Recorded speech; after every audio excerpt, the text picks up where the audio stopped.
اعوذ باللہ من الشیطان الرجیم بسم اللہ الرحمن الرحیم السلام علیکم ورحمۃ اللہ وبرکاتہ۔ آج انشاءاللہ العزیز غسل جنابت کے بارے میں ہم مسئلہ بیان کریں گے کہ غسل جنابت سب سے پہلے تو فرائض کو سمجھ لیں کہ غسل جنابت کے فرائض کتنے ہیں۔ غسل جنابت کے 3 فرائض ہیں۔ سب سے پہلا فرض 3 مرتبہ غرغارے کرنا ہے، حلق تک پانی کو پہنچانا ہے، حلق کو تر کرنا ہے۔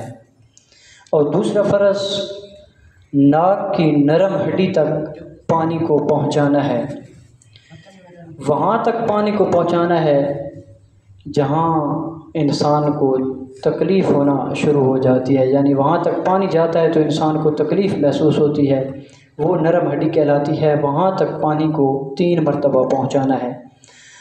اور تیسرا غسل کا جو فرض ہے وہ ہے کہ پورے جسم پر پانی بہانا ہے۔ اس طریقے سے پورے جسم پر پانی بہائیں کہ آپ کا پورا جسم تر ہو جائے، کوئی جگہ ایک بال کے برابر بھی خشک نہ رہے۔ اور اس میں پوری احتیاط کرنی چاہیے۔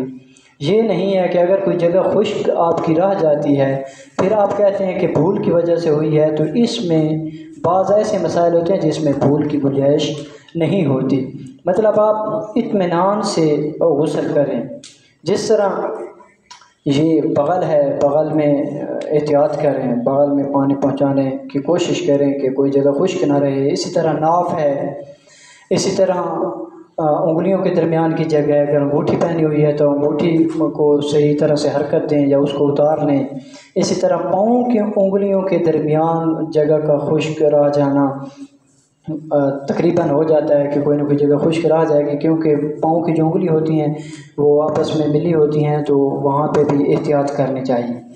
اور غسل جنابت کا جو سنت طریقہ ہے، فرض تو یہ 3 ہو گئے، 3 مرتبہ غرغارے کرنا، ناک کی نرم ہڈی تک پانی پہنچانا ہے، پورے جسم پر پانی بہانا ہے۔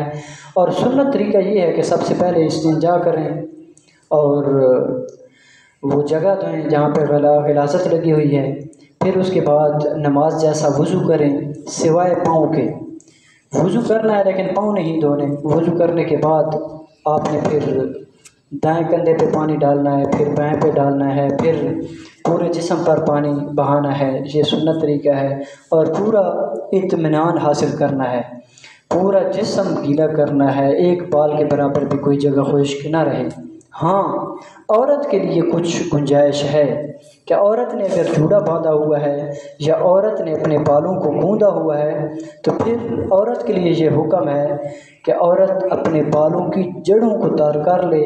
اگر وہ گوندے ہوئے بالوں میں سے کچھ خشک رہ جاتے ہیں یا جوڑے کے پیچھے جو بال رہ جاتے ہیں ان میں کچھ خشک رہ بھی جاتے ہیں تو عورت کے لیے رخصت ہے، لیکن بالوں کی جو جڑیں ہیں وہ بھی عورت کے لیے بھی یہی حکم ہے کہ وہ ساری کی ساری تر ہو جائیں۔